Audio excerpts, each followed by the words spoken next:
Tim, thanks for chatting with me again. I really wanted to talk more about the film industry, especially now that you are in the middle of it, writing and producing your next film.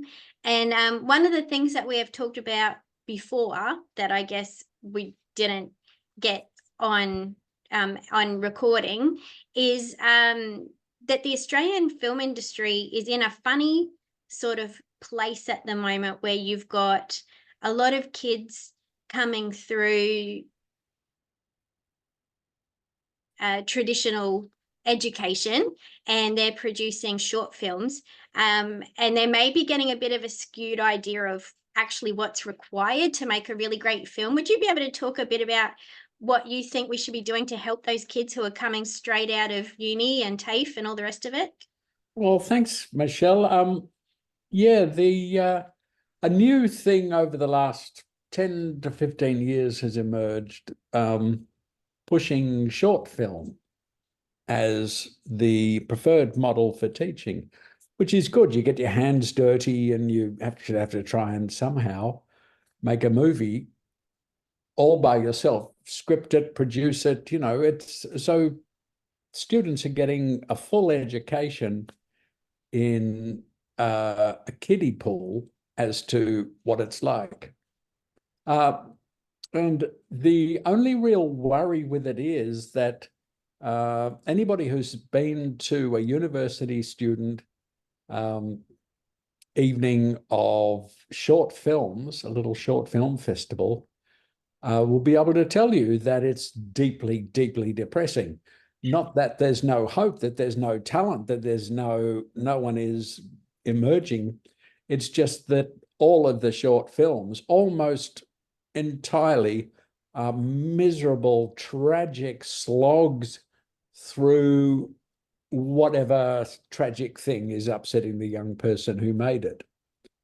This is all very well, and it's good. I understand if you're 19, anything up to 20, 3 or 4 or 5, you've emerged out of childhood and realized, my God, the world is just in a crazy state.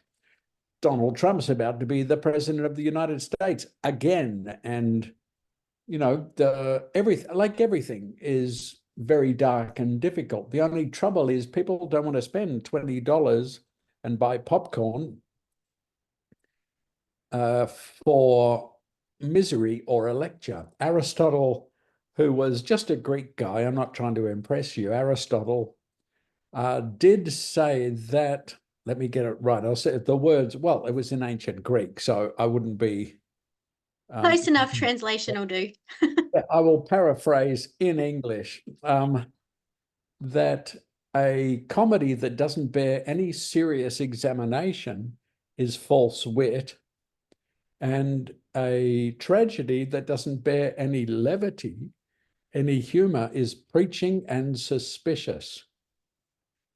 Which basically says, if you go and see a comedy, even if it's just a silly, I don't know, Amy Schumer and Jim Carrey together at last kind of movie, they and you want it to be about at least something that seems important. So that the two masks of drama, the crying mask and the laughing mask, even in a comedy, are working together. Do you think they actually teach that? Like, No. Are they doing that right? Are they teaching the kids that? No, they're not doing that. And they're certainly not doing it with, what they call drama, which is really just one mask tragedy, which is preaching and it is suspicious. So it's like a short film I saw was a young woman in her house hearing voices, and of course they were the voices of her ancestors who'd all been shot, murdered, I don't know, put through sausage-making machines, whatever it was. Fun. But the story is over when she realizes that's what it is. The only trouble is that there is no room for humor, otherwise known as no room for a broader perspective. There are jokes in Schindler's List, Steven Spielberg's film about the Holocaust. I mean, the Holocaust is humanity at its very worst. And yet Spielberg managed to find moments of humor, which was basically jokes upon the Nazis, ironies that the Nazis brought about for themselves. I remember being in the cinema and hearing the laughing and thinking, oh my God, Aristotle was right. You know, this guy knows what he's doing. The real thing is, the real problem is that if you do it in a short film, it's easy to convince yourself because the subject matter is so grave and so worthy of, you know, bringing to the light, that the idea of finding any humor, even at the expense of the antagonistic force, whether it's an individual or a group or everybody in the entire society, seems inappropriate. And gosh, we can't have anybody laughing because this thing is so serious.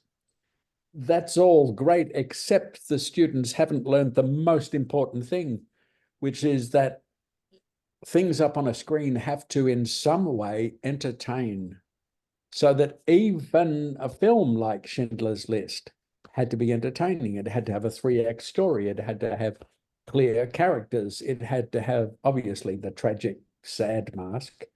But somehow the writers, from Thomas Keneally, who wrote the original book, on, have to find moments of levity somewhere in this horror. Otherwise, it's not a story. It is, as Aristotle said more than 2,000 years ago, it's just preaching. Yeah. Being preached at by 19-year-olds. Have you ever walked down the street and had a kind of a moral question you had, and you go, oh, God, I'll stop that 19-year-old. Excuse me, miss. I've got a moral question. I thought I'd stop you and ask you. This is a person who is only a decade out of nappies and primary school, and, you know, Yep. nothing against 19-year-olds. They're the next generation of wonderful creatives who, you know, are possibly going to change the world. But nobody is interested in hearing a lecture from a 19-year-old, whether it's up on a big screen or not. So I have that's I have a 20-year-old and a 23-year-old, so I know exactly what you're talking about. right. Yeah. When Is they it? wag their finger, they really give it a good wag. Oh, don't they? Goodness me. But is it a young man's game though, this Australian film industry? Because I mean, I'm coming into it a bit late, and I see the opportunities that are out there, and they're slim pickings. Do you have to be a young person with a serious message? Is that what the Australian film industry is looking for? I don't know what the industry is looking for, and the industry doesn't either, because it's government runs the industry to a large extent, and finding out what a government wants is just asking a committee if they have an opinion. Fair enough.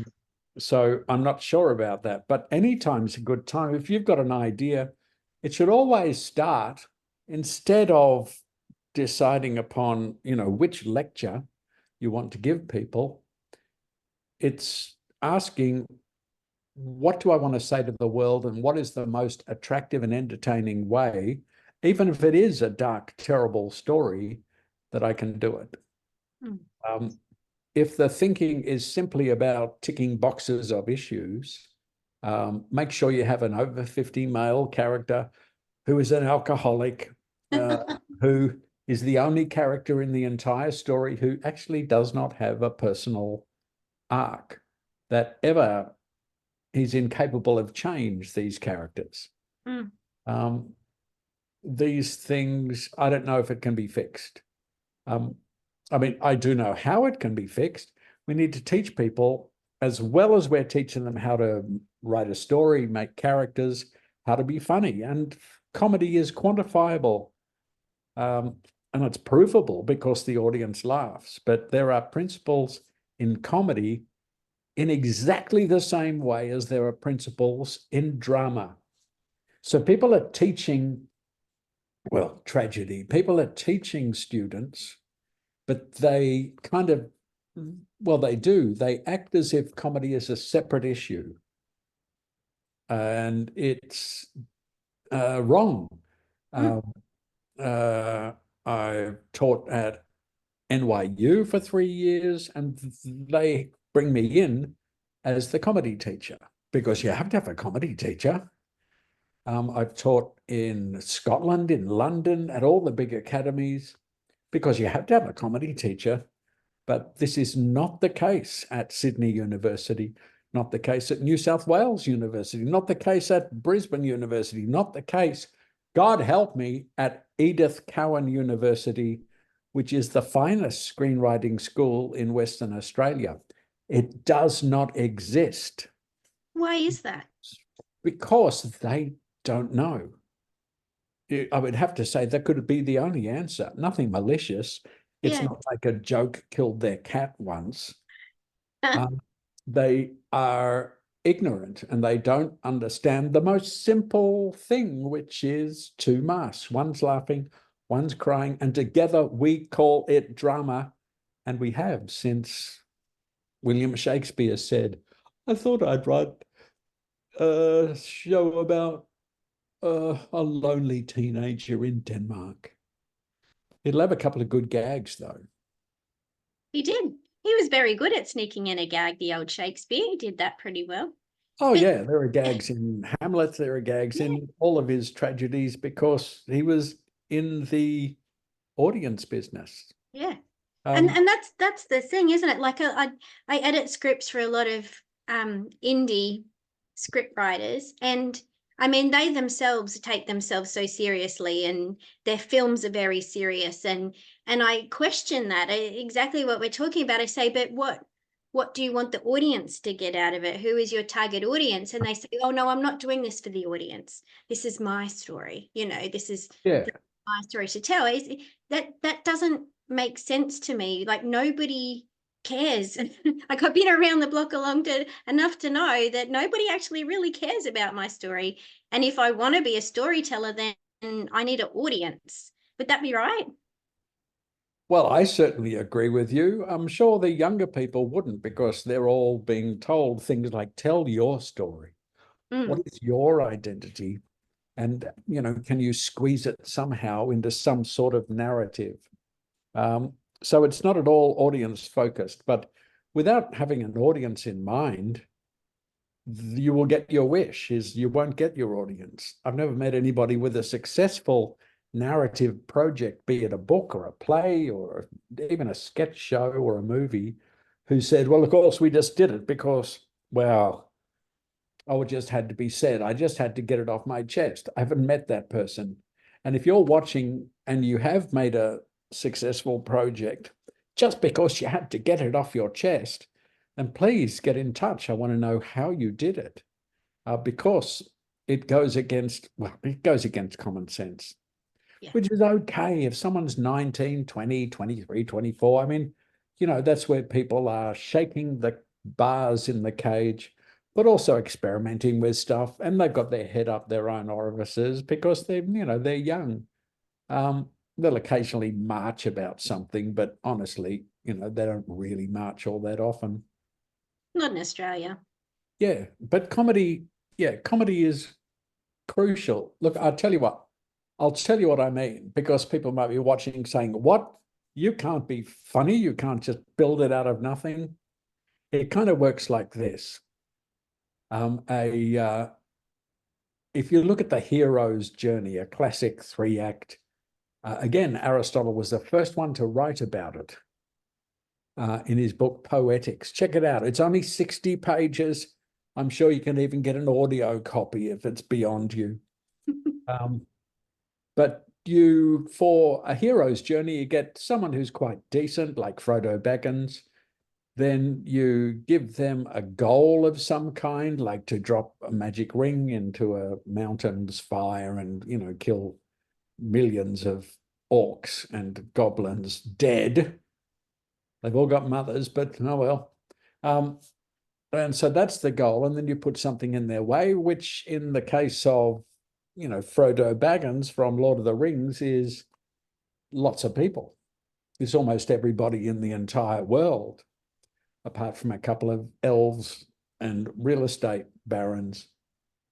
And once you've done that, you've started telling your story. Then you give them all the skills they need. So even though hobbits are very small, they can move very quietly, which if you're trying to tiptoe into the dark land of Mordor is actually a very, very handy skill. And also they've got great hearing. They've got big ears. They've got great hearing. Again, if you're trying to, tiptoe into Berlin in 1945, it's pretty handy to be able to listen to hear if enemies are coming. And then no matter what happens, so you give them the skills, you give them tools. So look at Frodo's got the mithril t-shirt and you can't poke anything through it. It's like a shield of steel. He's got a sword that glows in the dark when the bad guys are there. He's got a cloak that renders him very hard to see if you're not really focusing. He's got a ring that makes him invisible, like on and on and on. And finally, you give him all the friends he needs, his contacts. So he has the future king of Middle-earth. He's got a whole bunch of his mates who will die before they see him hurt. He's got the most powerful wizard in the world. And the strongest man, the campest elf, the doubtiest dwarf, and off they go. So he's got all this stuff. And even though he loses these things or he leaves them behind on purpose, as he does, he never loses hope. And that's your basic story. If you're writing a hero's journey, that's it. In comedy, we change a couple of things, and only two things. One is you look at the character. The person becomes less like Frodo and more like, well, I used the name of Amy Schumer before. Her movies have been funnier than her live work, I think. And so you give her a large flaw of some kind, whereas the decent Frodo doesn't really have he's just a bit too middle class, but that's about it.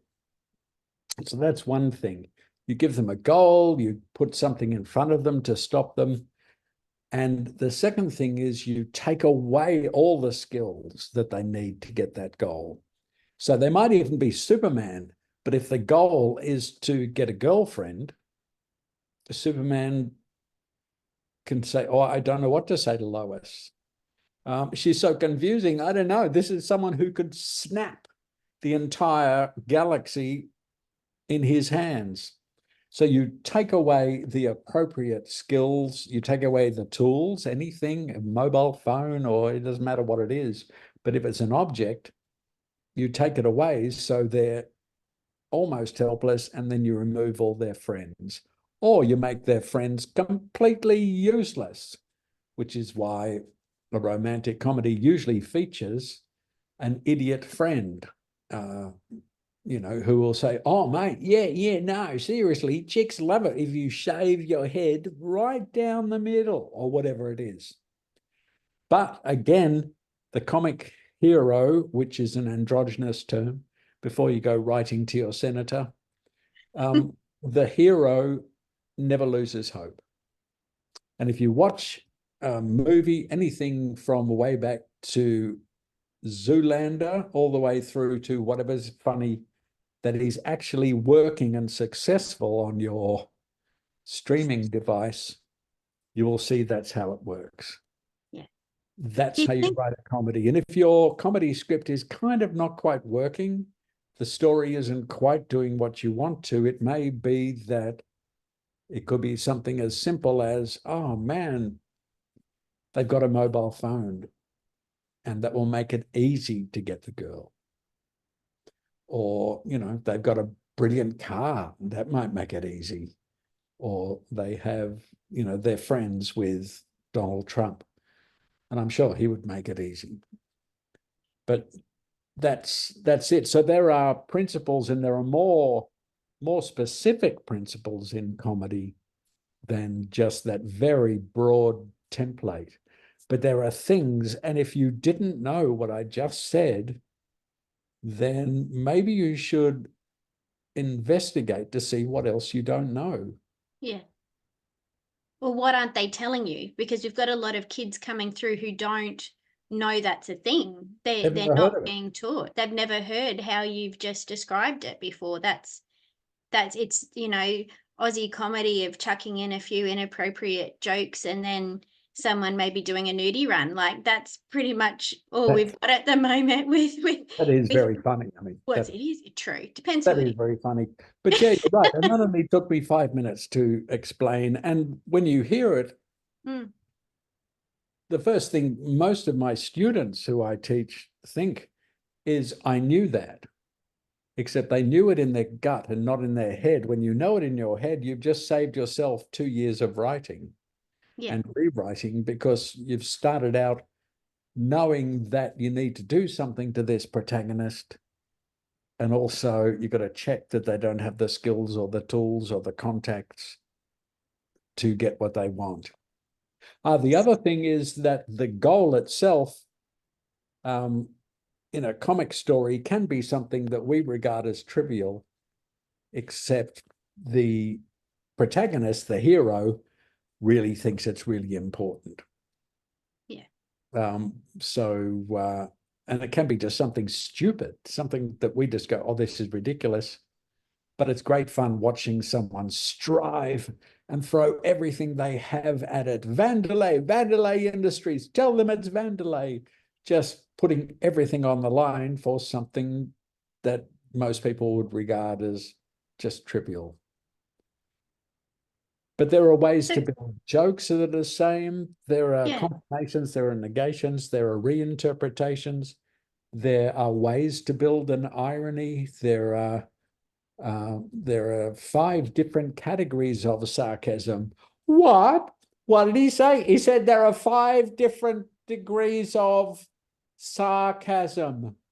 No, I don't know. Put something on. These people, there is stuff to learn. And if you want to learn it, don't take it from me.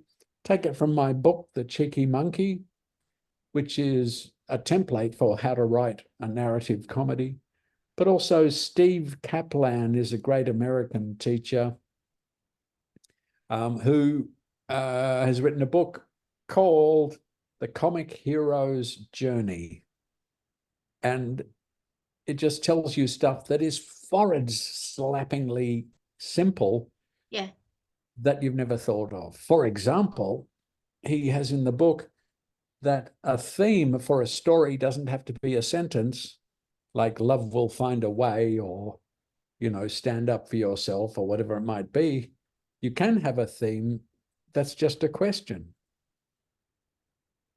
And reading that changed an entire script that I was working on. I thought, my God, that's what I'm trying to say, is nobody has the answer to this. And when you think about that, so the example he uses is in Groundhog Day, the character of Bill Murray being a bit of a rascal. The theme is, can a bad man change? Yeah.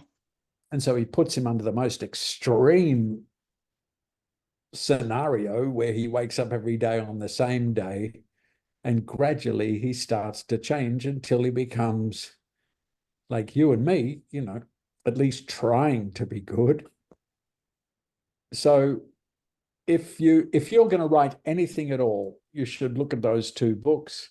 And if you don't, then I'll see you at the back of the Centrelink queue. You've got to do it, because You do. comedy's where the money is. Yeah, for sure. It's where the audience is. Yeah, that's why I'm just, it doesn't make sense to me why people aren't, looking at comedy as this, pathway for them to be known and do the things that they want to do. It seems like everyone's like, oh no, I need to do something important. No, I need to do something dramatic, Yes. or, I need to make my mark. But it's just, it seems a bit of a wank, really. If I'm honest, like it doesn't make sense to me why people are just producing on ego instead of actually being able to use their powers for writing something that's actually audiences are going to love. Well, if you look at the Life of Brian, which has to be the greatest comedy ever written in the 20th century, Mm-hmm. is still to be eclipsed. It actually is talking about very important stuff. It's talking about religion and people who follow it without question.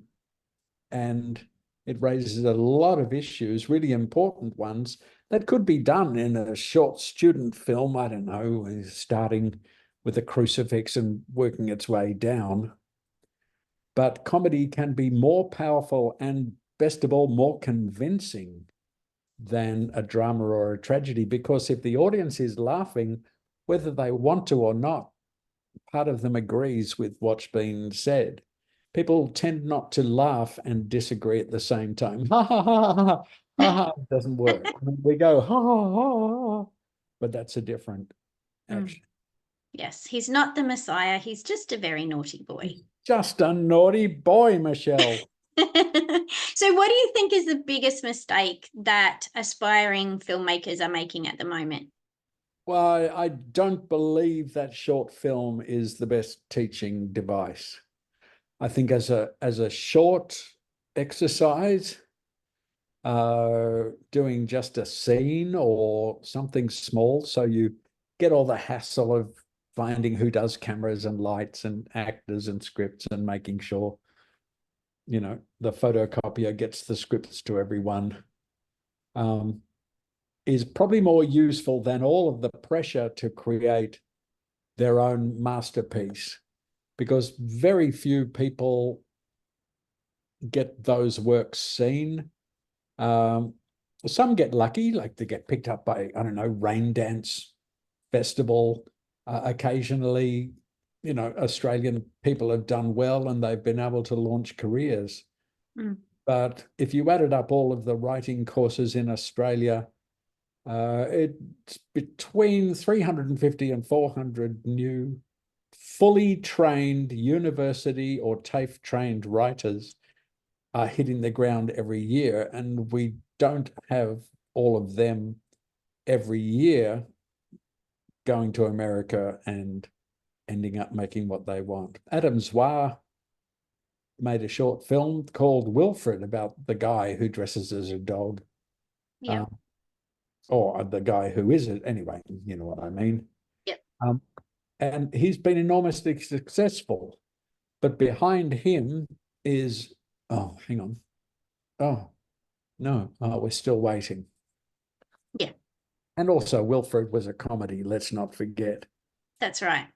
So the institutions themselves, I don't know. I think they might be getting sick of me telling them that they're not funny and that their short films are total unwatchable bilge. But I'm okay. I can stand on the hill and be the madman on the hill, because nobody has ever been able to argue it away. I've never met a teacher, in fact, who says, oh my gosh, you're totally wrong. Humor, that's never going to work. They all agree with me. They're just lazy or scared or I don't know. But if they don't start doing it, then Australian films will continue to struggle to get an audience.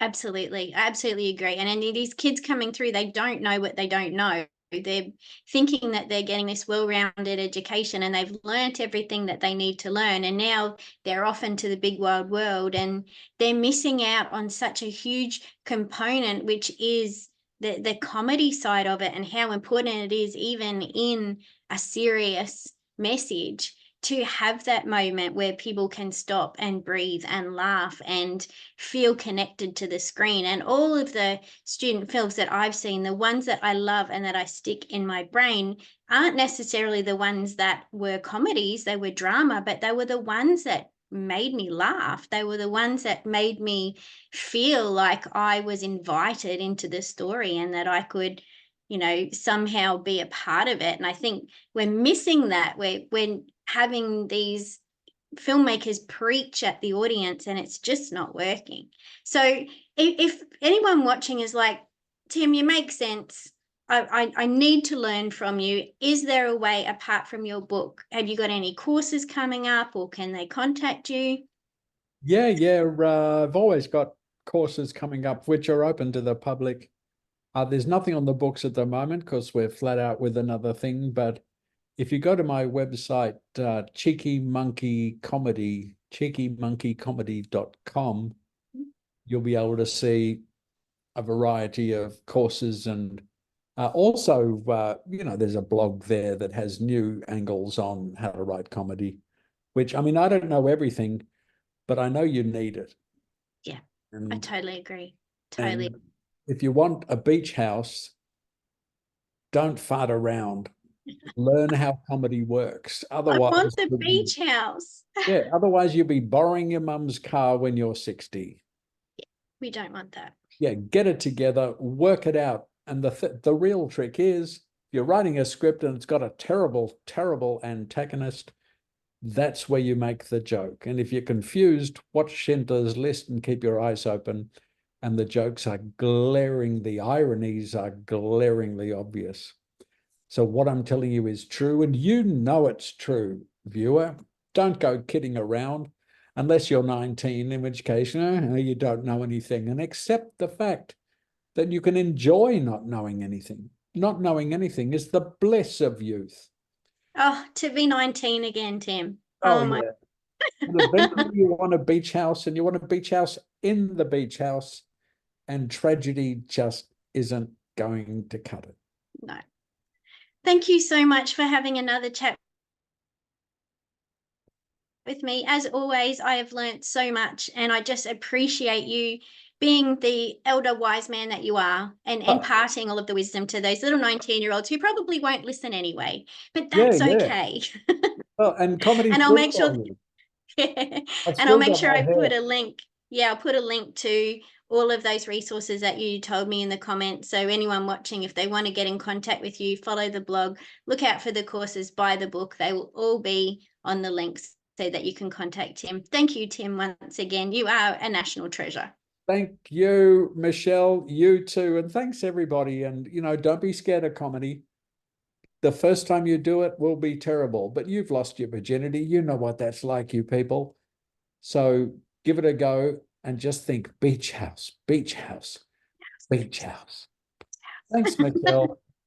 Thank you.